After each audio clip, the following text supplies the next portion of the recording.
This is one side of a diode. This is the other side. The left side is more positive, so we call it P-type material, P for positive.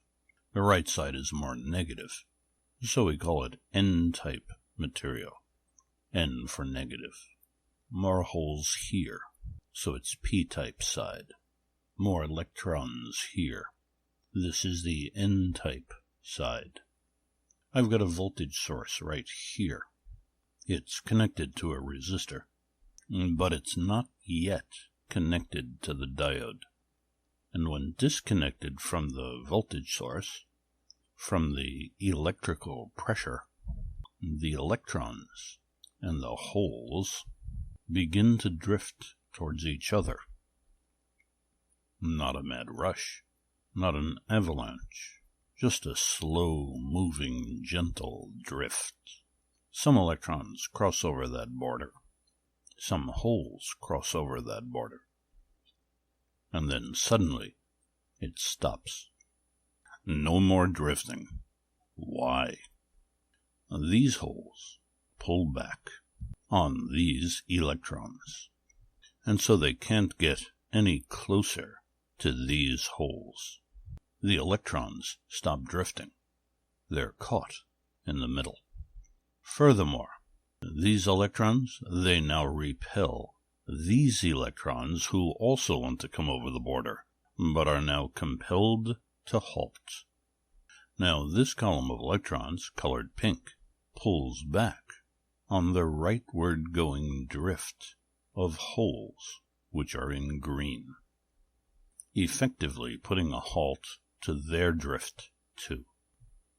This area now has turned itself into a weak barrier. It is now a weak barrier to current drift.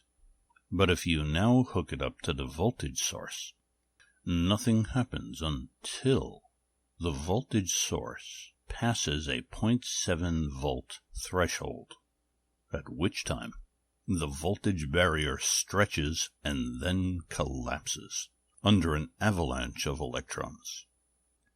They fill the holes and race to the positive terminal. And that's basically how a diode works. Wait a sec.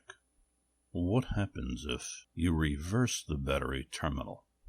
Positive goes to here, and negative goes to here, like so.